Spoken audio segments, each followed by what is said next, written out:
Hi guys, I'm Amir with the Amir and Alex Realty team, and today we're here to talk to you about building fences, decks, and pretty much any outdoor space that you might want to enjoy during the short summer months that we have here in Canada, specifically Toronto.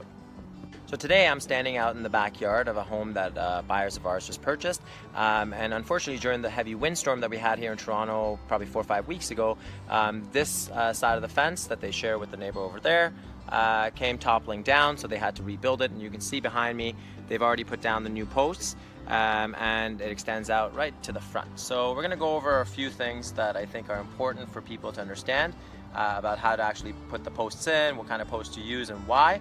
So hopefully it'll help you in whatever backyard project you're taking on this summer. So the first thing I'll show you is you can see here that they've put in their 4x4 posts, and they're obviously on the property line, but following along on the perimeter, you can see that it's quite a big backyard, and the fence is actually wobbly. You might not be able to see it from there because we're looking head on, but if you come alongside the perimeter of the fence and you look, you can see that it's actually wobbly over there, and I'll take you in for a closer look. So there you can definitely see the wobble, and the fence is bowing in and then coming back. You know, over here it's in and then it comes back out over there, and it's especially pronounced actually on this I think it's the northeast wall, and same thing, like it comes out real hard there. You can see the footings down below, and definitely not straight. If I'm straight, I don't even see the other side of the fence. So let's talk about why that's an issue and how you can fix it.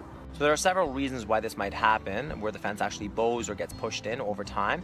We'll talk about a couple of them and what you can do as a preventative measure when you're actually going out to build your deck or your fence, and how this might help you have a nice straight fence for a long, long time and hopefully forever.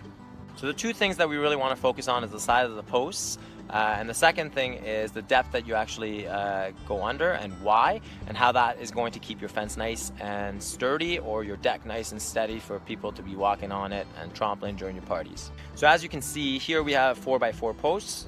They're good, they're sturdy, they're the most common posts you'll see used for fences, decks, etc.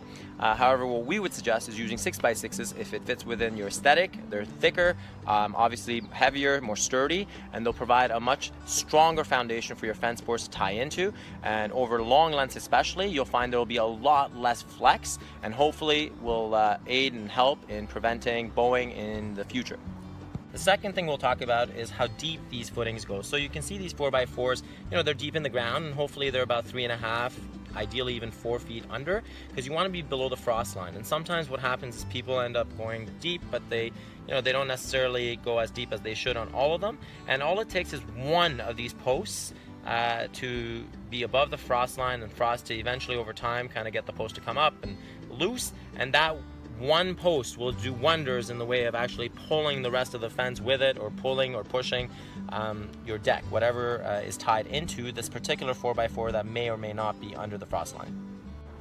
So most ideally, you want to be below the frost line, so go 3.5 to 4 feet, ideally even 4.5 feet with your 6x6 posts, and you'll be sure to have a very strong foundation on which you can build your fence, your deck, whatever outdoor design you have in mind. The most important is the structure and the infrastructure that you're tying into, because after that, the rest is aesthetics, and you can always change up aesthetics. But if you have a good frame, a good skeleton, that's what you really need, so that it'll withstand the test of time and the crazy Canadian winters that we get. So hopefully this has been helpful.